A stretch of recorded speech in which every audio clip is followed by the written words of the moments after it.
Good evening and welcome to the Vigilate Dialogues. I'm your host, Shaina Smith, welcoming you to the National Boardroom.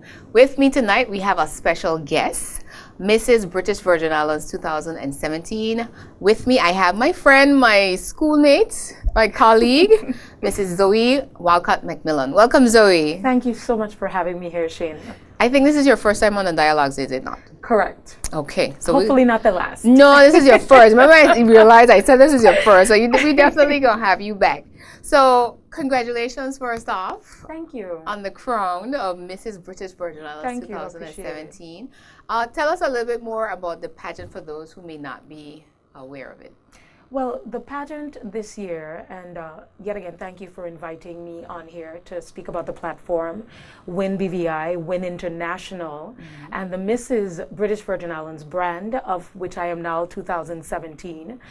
The pageant this year, and we are saying pageant, but it's pageant with a purpose, in which women who are single, separated, divorced, or widowed.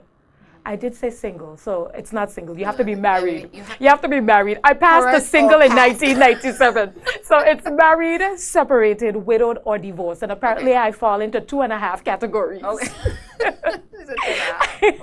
So, but it was obviously an opportunity for women who have lived, not just existed, lived, had a family, and being given the opportunity and the platform within which they could share their perspective.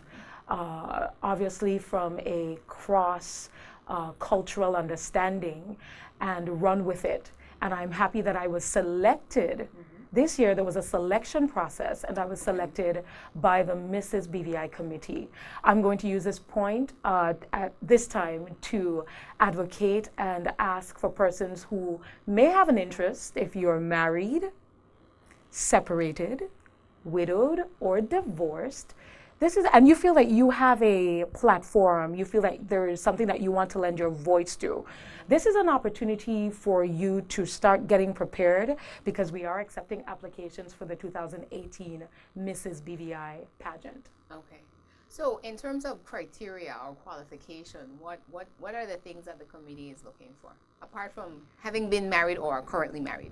Well, like I said, somebody who has a story to tell and understands how to extend that brand. The committee is quite prepared and willing to work with individuals to extrapolate that. We are all a work in progress. I most certainly more than others, but they do recognize that my story, which is not unique, and can be translated across so many boards, but because I'll go back a bit to when I was actually crowned. Okay. And I shared a bit of my story, which is not something, to be honest, that I'm accustomed of doing. And I'll be honest, I didn't share all, but I gave enough. Okay. And the outpouring of women, and some men, but mainly women, who said, Zoe, thank you. You gave me the inspiration. Some were going through cancer, some going through financial difficulties, some going through their own divorce, some sitting on the fence and not exactly sure what the next step is. I'm not a psychologist, but when we start talking a bit about the platform, you'll understand the direction that I am here trying to promote. Okay. So this affords an opportunity then for persons to become community activists or advocates, so to speak then? So to speak, but you would recognize that I've always been a community activist. I've always been involved with a number of foundations and charities. So I think when the committee, when my name came up, it was a strong, obviously strongly suggested that because of my background, that I may have been a strong candidate, most certainly to represent the territory. Okay. And we were joking about this before the break, but we're going to share it on air now. In terms of, for you, you've been involved in politics. Most people would know the name more recently about politics. You have been involved in pageants from before. Correct. We spoke about that too. But, how has it been for you in terms of even making that decision to participate in this? Well, I'll say it has made, in terms of me as an individual, from pageant to politics, you learn how to drown out the noise. I'll be honest, during my first years in pageantry, I really took on what the public was saying. Okay. Most certainly in politics, maybe a little less, but I still took it on. And there's a difference when how you allow the information that you are receiving. If you're allowing it to saturate everything that you're thinking, then it becomes a bit overwhelming and could be a bit overbearing. So I would say most certainly being in a pageant into politics, I think I'm better prepared, to be honest, to represent the territory, because I have quite a thick skin, a much thicker skin than I did in 1994 when I ran for Miss BVI, and my last pageant in 1997 as Miss World BVI. Okay. So you definitely come qualified. 20 years later. Yeah, definitely qualified. Definitely qualified. And I like that you gave that explanation of it, because it's something where a lot of people, they always wonder if you have to have a level of confidence when you're doing these types of competitions. And I think that it's important that you go into it with it, because for some people, their self-esteem can become damaged, as it were, because of the public opinion and taking it in. You can leave a little more broken than you entered. But I will tell you this, with a committee that recognizes what the potential pitfalls and downfalls are, the committee and I have a strong team. So even if I wasn't as strong an individual as I am now, the team that I have with me, the Mrs. BVI committee, they have created sort of a shield for me to recognize that, it's okay to err, it's okay to be human, it's okay to make a mistake. And that's what WIN BVI is about, women in need. It's about recognizing, and when you fall down, being given the opportunity to soar. It's not about staying down, but it's about what you do when you're getting up. Okay, and that's so important. Yes. So tell us now a little bit, I guess, about, the next part of the question was, how did you become involved? So somebody just called you up and was like, okay, Zoe, come. No, I always thought, to be honest, I was approached a number of years to help contenders. Okay. I had literally hung up my crown, my tiara. I think more so when I started going through my divorce. It was a very humbling, and to be honest, even being separated, I learned things about myself that I think I've been so busy trying to be strong for everybody else, trying to continue to wear that mask, just keep things on the, because anybody who knows me knows I'm so positive, I'm always upbeat. Exactly. And just trying to keep it, I wouldn't say a facade, but I think it was more a situation where I was thinking more about everybody else but Zoe. So when, we went into the separation, and, it was quite a journey. And, persons will ask, well, whose fault was it? It's not a matter of laying blame. It's about recognizing your contribution, whether it was positive or negative. And going forward, what would you do differently? And I learned a lot about myself. I am a little too independent, and I've been told that from a number of people. And some people would say, yes, Cal, everybody wants somebody who's independent. But it could be a bit emasculating. And I came to learn that about myself during my separation, and even figuring out how that came to being. So coming now to when you asked the question, it was in me knowing myself and recognizing how close to the precipice I was, and feeling that I needed to be able to lend a voice. Because I think people underestimate the kind of hurt, especially that is so prevalent right now in our community. Even in talking with Family Support Network, the number of youths that are cutting themselves, it's crisis intervention, it's suicide awareness. And because our numbers aren't as high, I guess, as people would want to say, they don't recognize how many people out there have been throwing lifelines. And that's what my platform is about. And I had my lifelines. And it was through me having my lifelines, I didn't know, I always considered myself a strong person until I wasn't. And I felt that I really needed to be able to, lend a voice. And that's not something that I would ever before have openly spoken to. No, Yeah, and shared. no, because it's not our culture. Yeah. Our culture is, how is it? It is well. Because I'm okay. Yeah. I'm good. I got until you're not. And because I think it's not it's a criticism, but it's, I want persons to understand the vein in which it's being said. I think because we've become so robotic, a bit dehumanized, that we don't take time to even recognize sometimes the simplest signs. More times than not, we say good morning and how are you, but we don't wait for the response for the how are you. Yeah. Because it has now become a part of the greeting, not that we're interested really in that individual. So when we start talking about Lifeline, we're going to get a bit more into how that came about. Yes. Awesome. That sounds exciting though, because we were talking about before prepping. It was like we really do have this type of routine or robotic way in which we interact. With whether it's even strangers or family. Right. We answering and saying we're good even before they ask the question. How are you? And it's kind of like it really there's no value in it because I had to really become more conscious of it because I found myself doing it. I was like, wait, this doesn't make any sense. They haven't asked, I haven't asked, but we're just trying to get past automatic, this. Right? Yeah, and say, well, good morning, how are you, and keep moving. Right.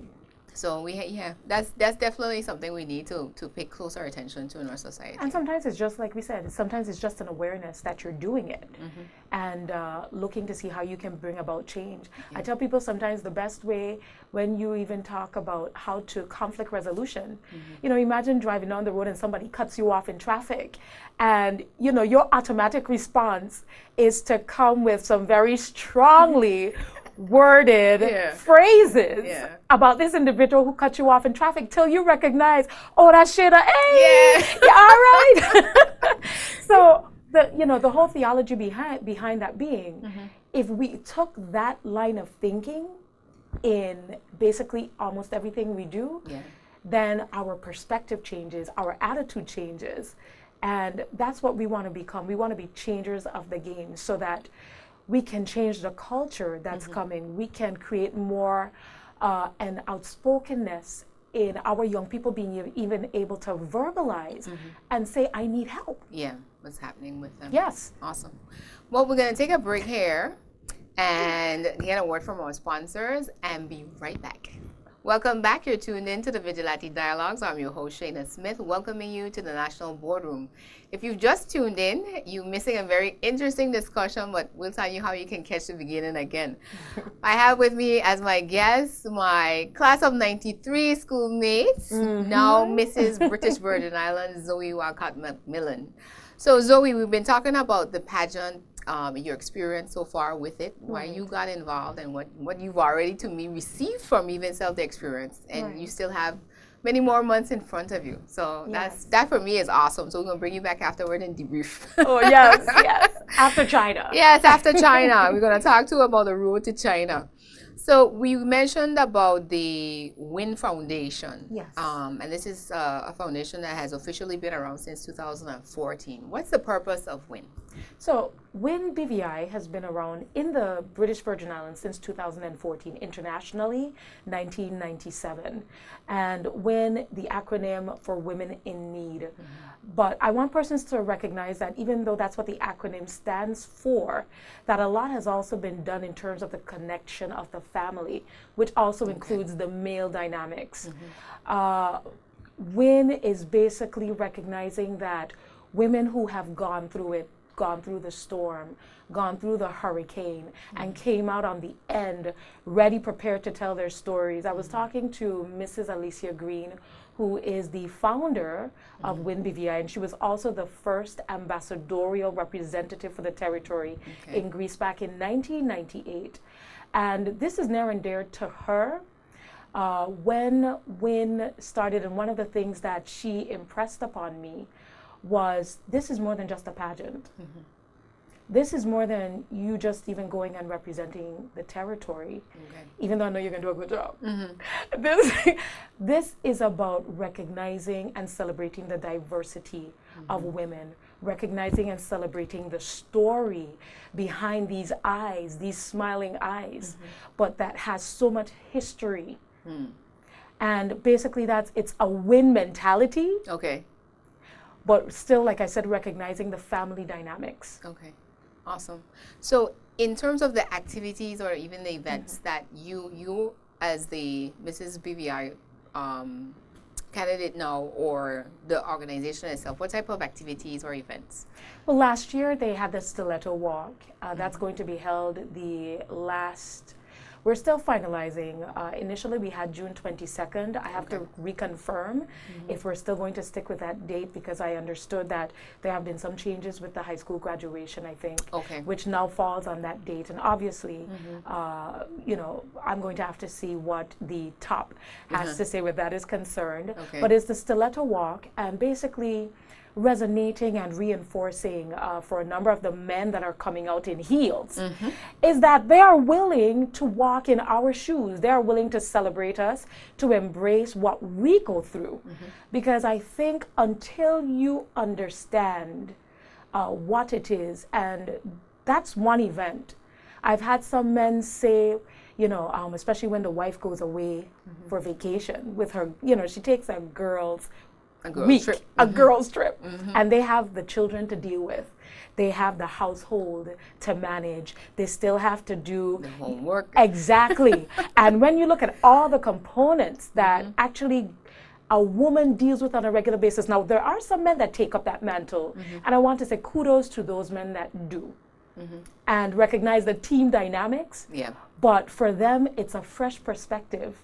Because more times than not, I think certain times women are undervalued in terms of all that they do and how they're able to carry that through. So this is an opportunity to drive force, to drive that home in terms of, men walking in our shoes. I told Alicia I think I'm going to come in boots because I want the men to recognize that I am prepared to to walk a mile in their shoes. Yes, their shoes as well. So I may come in boots. I'll see what she has to say where that's concerned. But that's typically, like I said, that's held the last week in June. We will confirm that date. So please look out on Mrs. British Virgin Islands, our Facebook page, and go on there, add yourself, like everything that you see, and we'll keep you up to date in terms of what happens on the road to China and beyond. Awesome.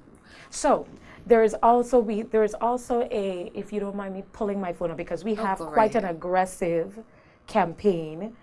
There is also another project in July, and that project is Ignite Your Life Seminar. So we're going to burn the house down with that seminar. It's going to be lit. It's going to be on fire.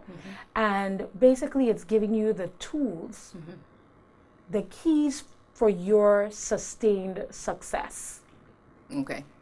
From the inside out. So this is about women empowerment? Yes, correct. Now, that is with BVI. We have a number of activities slated, some which are family oriented. For the first, we will be launching our fragrance. We have a fragrance line, which we'll be launching called Zoe. Yes, and it's Zoe because Zoe is Greek for life. So I will be launching a fragrance line along with a team, and the portion of the funds from that will go towards the Family Support Network, which is one of the charities that we recognize that we wanted to stand behind of. HIV/AIDS Foundation, as well as the Cancer Society. So in fact, one wasn't enough for me. I know Zoe. We know Zoe. Yes. So we have 3 foundations that we stand behind, that we are going to be working rigorously with to bring forward their messages. See how we can also, because all of them are interrelated, especially where Lifeline is concerned. And basically, when persons go into situations that are, I want to say, almost like pandemic, situations that throw a curveball, those three foundations, not that the others don't, but those are the ones that I selected. Cancer awareness, because that hits home for me. I not too long lost my cousin Felicia McMillan, and in fact, to be honest, a number of family members. I think the impact on the family is so severe. It's understated. I don't know that it's understated. I think people recognize even the travesty of the journey that those individuals go through, and even what happens after. What happens after the funeral? Or let's say you survived, and because sometimes when you're a survivor, people forget that you still have that journey, that you still have some fixing, that the light is at the end of the tunnel, but you're not at the end of the tunnel yet. Because there's also a psychological component that's attached to that. So how do we feed that? How do we help that? So this is why Cancer Society, similarly to HIV, AIDS Foundation, was selected, because I think that there's still some stigma surrounding HIV AIDS, which is unfortunate in a time like this. With the amount of technology that we have at our fingertips. But yet again, the question becomes, or I shouldn't say maybe the question, I get tested every year, I get tested every 6 months, and every time I get tested, I'm nail biting. I mean, anybody who goes and gets tested, it's the same thing. You're nail biting. Imagine you are told or diagnosed with having HIV. Now, I'm not saying this to frighten anybody, but obviously the psychological impact alone is so significant that we don't just want to assist the foundation in terms of helping those people, but for those that do have the strength to come forward and say that they do, how do we help support the family? So for those reasons, those three foundations were selected. So we spoke about the fragrance launch. We're also going to be doing the Lifeline puzzle, which is going to be targeted at the primary school level. We wanted to empower our young people to understand that they have a voice and know who to talk to, knowing, or even for them to recognize within themselves, or even for their friends to recognize that my friend needs help. A level of awareness, cognitive awareness. So the Lifeline puzzle is, and it sort of drives home exactly what the puzzle is. Your situation didn't happen overnight. The fix isn't going to happen overnight. So we're prepared to help you put things back together, one piece at a time. So it's also a distressor, but it's also a component where the family can actually interact in terms of teaching tool. And right now we're finalizing. So if persons who are watching, and if you want to inbox me, Zoe Geneva Walcott McMillan or Mrs. British Virgin Islands, I need to remember to say that. So when you see me, remind me, Zoe, it's not Zoe Geneva Walcott McMillan, it's Mrs. British Virgin Islands. So if you have any input that you think would be of value while we're finalizing the diagram, we're actually right now finalizing our board for what the diagram for the puzzle will look like, then please do so. We are willing to accept any help that persons are willing to extend. So that's, like I said, going to be going out to the primary schools. So yes, I will say this to corporate BVI. When you see the Mrs. BVI committee seeking your assistance to make sure that all our students at the primary school level are at least given the tools and the keys, because I will be going out along with the team and we will be speaking to a number of those students and just raising the level of awareness at their level. And then of course there are some other components. I don't want to talk all because time may not, I'm leery sometimes. We have an aggressive campaign. Time may not permit. I do have some sponsors that have been phenomenal in terms of allowing us to get things going. Walmart Superstore, Caribbean Cellars, Infinite Solutions, Metro Construction, who said, don't call my name. And I said to him, you can't tell me that. Please don't tell me that. Because I need for corporate BVI to know and to recognize that there are people who recognizes when there are causes worth fighting for and putting your name to. Exactly. So awesome. I'm hoping I'm not missing anybody. Honorable Andrew Foy, Leader of the Opposition. And I have a number of other entities and individuals who are going to be coming on board. And of course, as you know, we want to make sure that we give you all the mileage, because we do have an aggressive campaign going later down in the year. When we do come back from China, we will be having our Winter Wonderland. That's going to be exciting. It's going to be a celebration, because I'm going to be bringing back the crowd. Speak it into the atmosphere, Zoe. So, because we've had a number of BVI representatives significantly providing that level of ambassadorialship when they went overseas. Sabina Mason, who went years ago, I can't remember if it was 1999, but it was years ago, and she placed in the top 10. Wow. Siobhan Finley did an amazing job. Angel Cameron, who just came back, she actually passed on the baton to me. And she did a phenomenal job when she went to represent the territory in China. So I have quite some stilettos to walk in myself. Sure do. But I am prepared, and I'm prepared. I'm working right now on a number of soul searching still, because I, by no means, every time I think I'm fixed or cured, or, you know, things happen, and that's what I think. Outside of everything else, people need to realize. And that's where the puzzle came in. Because we always think our situation, once we've had, you know, we've come to an assimilation, where we've come to an understanding within ourselves. We sometimes think, okay, that's, you know, we're good. We're healed. We're healed. Yes. And I came to the conclusion that I continue to be a work in progress. But it only opens me, I think, a bit more to being empathetic to even persons that have been inboxing me, and recognizing that, you know, I send them to get the real help.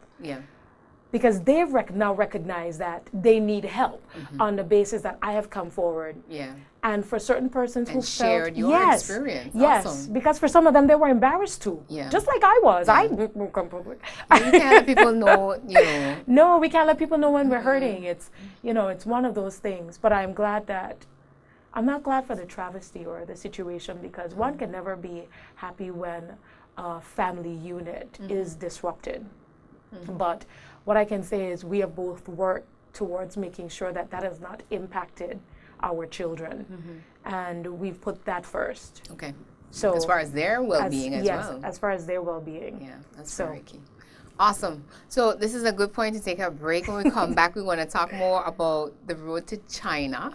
And the international competition, Mrs. Globe, and get into more details about Lifeline. So if you just tuned in, you've missed an awesome discussion so far, and I'll tell you how to find it on YouTube, or YouTube channel.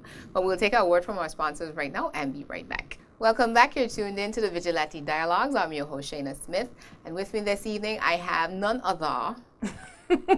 You know, Zoe never ceases to amaze me. She's going to tell you all about some stuff here, okay? Mrs. British Virgin Islands 2017. It's like, you know, you give you a platform and you either go big or go home. This is it. Come right here, right here. Go big or go home, go big or go home. Never do anything simple. No. And for me, I just want to plug this right here, in terms of saying, you know, especially as a young woman, professional, you know, we've had those that we have looked up to, and I think that, you know, you're definitely one of those persons. You're blazing a trail for those behind of us to come in. Because it's, I remember I used to be thinking sometimes, you know, you used to look for those role models. You know, who are those people that we want to emulate? Of course. In our society, whether it was in business, you know, the professional career, whatever it was. Right. And I think it's so key that for you, you know, you never stop dreaming big, Yes. is what I'm going to call it, in terms of saying, you know, I have opportunity and I'm just going to take it and multiply it. So it's not Right. just about addition for you. You deal with multiplication. Yes, we're on an algebra. Yeah, that's how she deals with. She deals with multiplication. She takes 2 and adds it to the x, and you know, you don't know what you're going to get on the outside of it. So Zoe, tell us now about, well, the road to China, and then we're going to jump into Lifeline. Okay. So how is that coming? How is the preparation coming? Well, on the road to China, which is, you know, as much as I like to pretend I'm technologically savvy and I'm so not, my 12-year-old still has to guide me occasionally. That's the IT department. That's my IT. And I'll talk a bit about that too. But we have started chronicling what that road to China looks like. Okay. So, for instance, we started actually going live, and you would have seen we started in the gym. I'm also a certified clinical electrologist, a certified medical electrologist. I'm the godmother of hair. I give it and I take it away. But I also am a paramedical esthetician, and I deal with body sculpting. So as part of the journey, I'm also, and it's so difficult to work on myself. Yeah, you're your own Yes, project. I know, it's so difficult to work on myself. But I'm taking a targeted approach to getting me internationally body ready.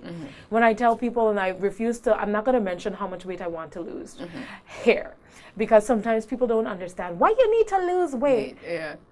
I'm not running from, you know, Mrs. BVI. I'm looking for Mrs. Globe.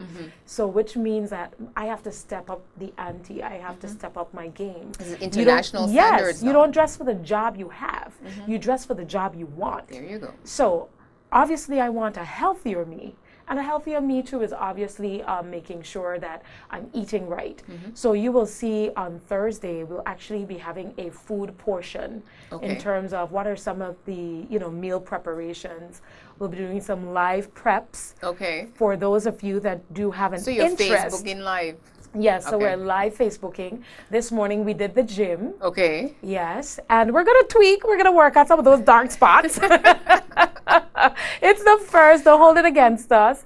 On Tuesdays, it's Chinese Tuesdays.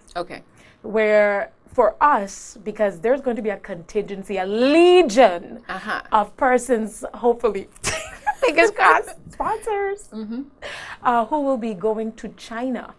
So one of the things that we wanted to do, and to be honest, it's always been my wish for us to have more languages in the school system. It's been one of my, I don't want to say pet peeves, but honestly, it's been a pet peeve of mine for quite a number of years. So what we're doing on Tuesdays is we're actually going to be learning Chinese. And we're going to be Facebooking that as well, live Facebooking. So persons have an opportunity as well to learn the language with us.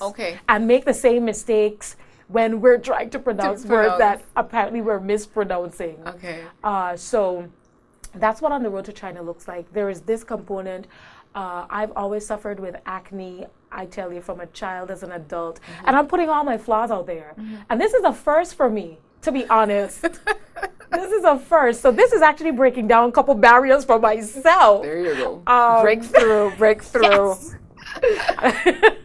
But so for instance, since I've become a paramedical esthetician, actually this is the best my skin has been in years. I still have some work to do, but I'll be honest, even all the dark marks, I'm actually working on, you know, those, the elbows and the knees, and right here, yes, behind the gluteus maximus. We'll just use the proper term there. So basically, and I'm getting involved because I want persons to recognize, listen, these are the components that really go hand in hand in terms of the preparation. People think you just get on a plane and get out there. I walk in heels. I trip up in flats. But even that, I have to start getting back into my pageant walk. I have to start, you know, so the training is going to commence where that's concerned. And you know, you're going to have a bird's eye view of everything that's going to be happening on the road to China as part of our preparation. Because I say our, because to be honest, I have such a stellar team, I can't say my preparation. Because there's such a driving force behind. I just say support. ABC, and they run with the whole alphabet. So when I say our journey to China, it truly is our. It truly is our journey to China. So there is that. There are a number of other components in terms of, me getting back up to date on having specific opinions which are broad-based on relevant, we call it the rhetorical situation, which means the relevancy of now. Just to make sure that, all of this is in the training. This is making sure that when we speak with a level of authority, because we've already questioned authority. We've questioned certain positions that people are holding on those positions. So if a question is posed, I can answer with a level of clairvoyancy, with clarity. Yeah, you're not searching for a response. Because you already have. If you ask me a question, we're going to have a discussion. It's not going to be a one-word answer. Don't expect that it's going to be a one-liner. We're going to be prepared for a discussion. Beautiful question. We're going to have a discussion. And that's the thing where, again, I think the whole experience of what pageantry has become, and like you said in the beginning, pageantry with purpose, in terms of building you up as an individual. You know, mentally, emotionally, physically, because there's nothing wrong with you wanting to be on your A game. Because afterwards, I expect that you're going to still be in the gym, you're still going to be eating right, and still be eating healthy. We can hold our accountable because all this evidence is on our social media. How dare you? But as you said, mentally, earlier I was talking about the role of WIN BVI, the Mrs. BVI committee. But one of the components is obviously the mental well-being of persons that do represent the territory. And as I said, we're already seeking applications for 2018. So that will also be part of the prep work in terms of there are resources available for persons that if you feel that you need to have a moment or a couple moments for some of us, where you need to be able to divulge, to even question yourself, question even some of your inner thinkings or your inner workings, then they also provide that. And that was said to me right off the bat. Not that and the thing about it is you don't necessarily have to have a burning issue or a burgeoning problem, but it's just knowing that there is the opportunity available, to have access if you require that. That's awesome. All right, I think that's a good segue now into Lifeline. Yes. Go ahead with the app, go ahead with the plush, roll it out for us. Well, Lifeline wasn't just about me getting separated and divorced, for almost finalization of divorce. Persons didn't know until maybe a couple years ago that I have my last son. At the time when he was 6 weeks old, he was diagnosed with epilepsy focal. Because yet again, we handle our situations. And as a family unit, I will tell you this, I have such a strong family component, my mother, my sister, my friends. I can't go left Jermaine, that he's been a lifeline for me. And that's why certain people need to recognize that you don't have to have a diploma, you don't have to have a degree to recognize how to just be a friend, be human. But be smart, know who you're divulging to. And sometimes knowing when to just ask for help. And in all honesty, I kind of, even the journey, I kind of got burnt out trying to fix the situation with my son from an academic perspective. And he was one of those, and this is, you asked earlier about the transition between pageant to politics. It's passion. It's passion for something. You understand? It's passion for wanting more. Passion for recognizing that when the dots aren't connecting, that you want to connect the dots, that you want things to work. You recognize that this is a fix-it moment. And to be honest, I've been known to be a fixer. You're the fixer. I'm the fixer. I am Olivia Pope. I am the gladiator. She is a fixer.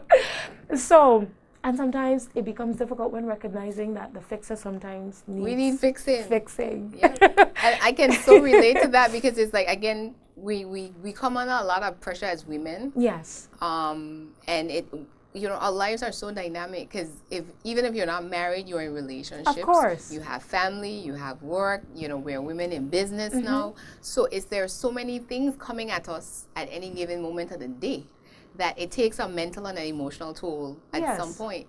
And when you reach to that breaking point, it's not or I want to say the precipice. Because most persons, whether they talk to their pastor, their bishop, representatives, because even when I went, my whole journey with politics, and you have grown men crying to you because they feel emasculated, because economically they can't provide for a family that they've been providing for the last 25 years, or it breaks you. It leaves you broken to some extent. And how do you get above the fray? How do you get past that? And you would have experienced that yourself. Women, I consider myself, and I have to be careful how I'm saying this, because, I consider myself to be a man with feminine parts. And I think she means she acts like a lady, she thinks like a man. Okay, go. I already said it for you. But I call it as I see it. Yeah. And it could be daunting. So when you recognize that out there is a world of individuals who are hurting, you put yours on the back burner. But it did make me recognize that we needed to have a bit more of a choreographed, a bit more of a strategic, if you will, approach to recognizing from an earlier what the indicators are. Even changing the culture. And changing the culture means that we have to start with the younger generation, which means that we have to give them the tools so they understand how to early. Conflict resolution, how to deal with stress, when I started the banking program, it was recognizing that, habitually we are spenders, we aren't savers. And children become what they see more times than not. So how do you change the mindset? You start them from early. And it's very important to capture that. And, just to relate to what you're saying, I think a big aha moment for me was last year's empowerment seminar where Dr. Tracy Kimball was here. And she was talking about using the acronym SEXY. And one of the things she talked about was self-love. And the importance of living a balanced life. And I was so imbalanced, it wasn't funny. I was like, oh, that's what I'm feeling. Because it's like, it really stresses you. But it's like, you're trying to fix something that you don't even know what it is you're trying to fix. Exactly. So for me now, I was kind of backing off the throttle, figuring out now where I need to rebalance myself and get the help and the support that you need. Because like you're saying, you have to have those key people in your life that you can go to that can give you, good counsel. And not afraid to call you out when you need to get called out, because us, we're going to be like, nah, you ain't talking to me. And know that they still have your back, and it comes from a good place. It's really a genuine caring that they do have for you, and that we don't have to worry, we don't have to get so, I guess we get overly involved in terms of taking care and taking responsibility for everybody and their problems, and as a result, it becomes our problems. Of course, and we take it all in. We're sponges. So you take it all in, and you don't even have time to deal with you. You don't have time to deal with yours, and you've been taught that you just keep going. When my son had his brain surgery, he had 2 brain surgeries, which is why initially I had relocated to try to get him the help that he needed. My moments of clarity wasn't even, I'll be honest, I didn't handle the separation well. And sometimes people think because you're the one that asks for it means that you're supposed to deal with it. Don't complain. Don't complain. But it's not as easy as that. It's not as 1, 2, 3. And the 2 of us were hurting. And I didn't, I don't think I handled mine. I can look back now and say, I coped. I tried to cope. And I'll be honest, sharing. I started, I had 1 drink in the morning home, Stone's ginger wine. Now I'm changing Stones because Caribbean Cellars is a sponsor. I can make light of it now because I'm well past that. And then I realized by midday I moved up to 5 glasses. And it wasn't that anybody caught me, I caught myself. But there are people who don't catch themselves. And sometimes we have to be careful in trying to help that we're not bullying. I tell people there's something called church bullying too. We figure because we think that this is what they need, sometimes it's a way that you try to address them or even try to give them the help. You have to know how to balance. You have to know how to if you know that individual well enough, you're supposed to know how to approach them and not come across condescending or coming from a judgmental place. But saying, listen, I'm here for you. You know, whatever it is, I'm here for you. Or I like to put myself in other people's shoes. Listen, this was not easy for me, but I found some solace in going to church. So maybe, you know, if you want, you know, make it seem as if it's their idea. You know, maybe if, you know, I'm still healing and you're not fibbing. I'm still healing. So maybe we can go together. You know, don't make it as if you're standing in judgment of this individual, but more extending that hand, lending that journey with them. Yes. So it's all in the packaging is what will, I think, determine how the person best receives you even offering the help. But the first thing is, are you even identifying that there is a problem? That's the first step. That's key. Have you identified that your friend, this person that you call friend, needs help? Now, when you talked about the seminar, and I want to correct because that actually happens in September. One of the other events that we do have, which is very family oriented, is The Price is Right. And that's going to be held, yes. We're going to have valet parking for that. Okay. And that's going to be at UP Cineplex. And you'll be hearing a lot more where that's concerned. So we're going to ask you to come on down to UP Cineplex. When, you know, like I said, tune into Mrs. British Virgin Islands on Facebook, and we're going to keep that updated on a regular basis. So we can get all our information there. So before we run out of time, tell us about the Lifeline app. So there are two major aspects to Lifeline that will be having finalized this year. We're going to be launching the Lifeline app, which is basically to drive home everything that I've said this evening. How can you identify? How can you help somebody that you've identified may potentially be crying out for help? And that's what the Lifeline app will seek to do. Basically teaching us to have a heart, to become human. We've become so robotic in the way that we manage, handle everything. And we don't have relationships anymore. No, we don't have relationships. Transactions. We have textations. It's transactions. That's all it is. Because even with that, I find that to be so impersonal now. Some of the things that people try to communicate via text versus call me, let me hear your voice, and you know, we transactional. We've gotten away from being relational. So we're going back to basics. That's what that is. So the Lifeline app is really driving force the Virgin Islands a couple years ago.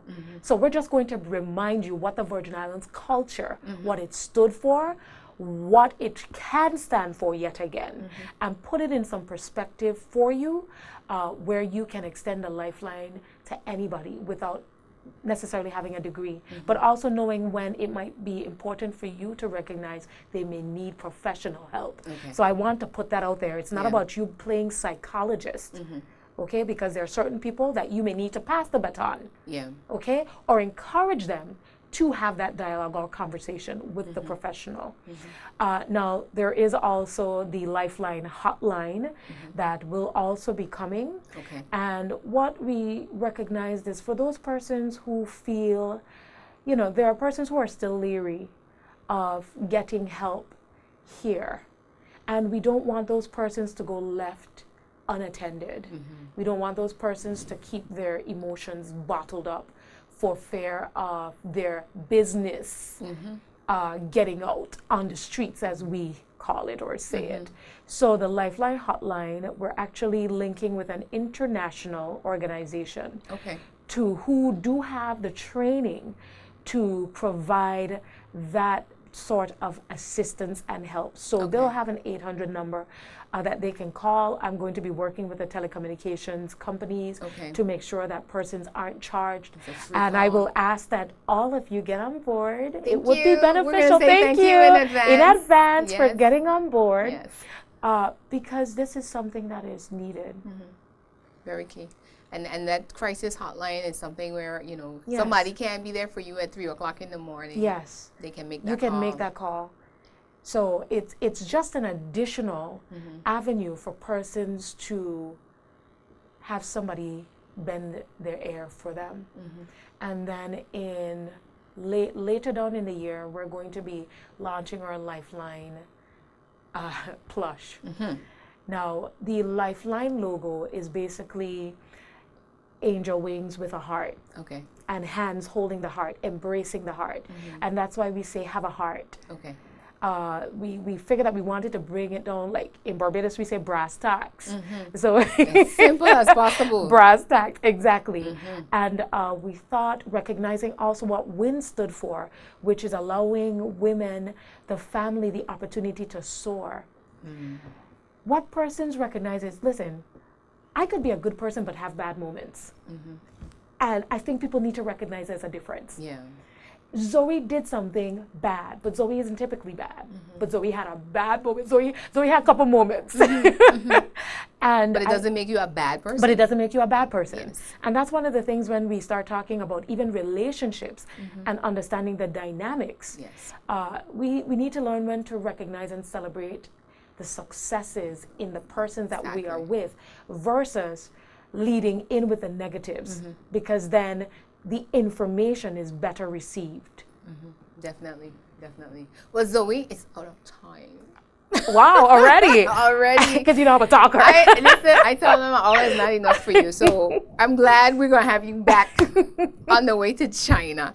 And you know, as you were talking, you know what popped in my head? I think we talked about being a listening ear, and it's like, again, when you relate the two in terms of pageantry and politics, that's what we have to do. Yes. We have to listen to the needs of the people, and sometimes it's all kind of, it's so diverse. Sometimes people are surprise you all the time when they call you about certain things. It's like, how will you figure to call me? But, you know, if they see you as a resource person, they do that. So, and I think that's important for us, again, to be the lifeline to those that are in our lives, or even people you might not even know. You know, show enough heart to say, well, this person doesn't look, something seems off here. And there's a difference. I want persons to recognize there's a difference with enabling. And like I said, sometimes when you change your perspective, I referenced earlier the story with, you know, somebody cutting you off in traffic. If you even change your mindset, the way that you actually think about situations, then even when a negative situation occurs, your mindset isn't naturally going to go to the negative. It's going to stay to the positive. You know, I always think, Lord, why if that were my mother? What if that were my girl? What would I have done? You know, put yourself in their shoes. And I think your perspective would be one that is more open. And it improves quality of life, period. Of course. Because you have a more positive mindset. Yes. We need more of that. We need more. We need a whole lot more. All right, Zoe, so tell them how to find you, how to keep track of you on the road to China. And any parting words. Yet again, while Shane has given me an opportunity to close off, I want to thank you for allowing me to come on. You're welcome. Vigilate Dialogues. You're welcome. On CBN 51. And I think this was a monumental opportunity for persons to even understand some of the dynamics when we go overseas. There are 60-year-old women that are competing at, Mrs. Globe. So you think I'm 41 is old. There are a cross range of dynamic individuals with a story to tell. You can continue to follow my story on Facebook, Mrs. British Virgin Islands. We also have Instagram. So you can also follow me on there, Zoe Walcott McMillan. We're going to put all the information in terms of how you can follow us and keep up with everything that's happening on Mrs. British Virgin Islands. Or for persons that already have, my number is 340-7665. It's already a public number. I give up on mine too. For those of you that may not have Facebook and may want to have a conversation with me, my phone never turns off. See, there you go. So, awesome. From pageant to politics, back to pageant. At the end of the day, it's a love of people. This is all community champion, and I'm going to do a show with persons like us, where we just about the cause, sister. Take time for you. I tell you. Take time. But if you just tune in, this definitely was a change in conversation for our better Virgin Islands. Because again, we're talking about our people. You can catch us here on Sundays at 3:30 p.m. or tune in to our show on YouTube channel, Vigilate Dialogues, and you can watch all the shows as much time as you want. And leave us comments, let us know, how the show impacted you, or make suggestions in terms of ideas or different topics or even guests. So this is your host, Shaina Smith, saying thank you for tuning in this evening, and let's continue to change the conversation for a better Virgin Islands.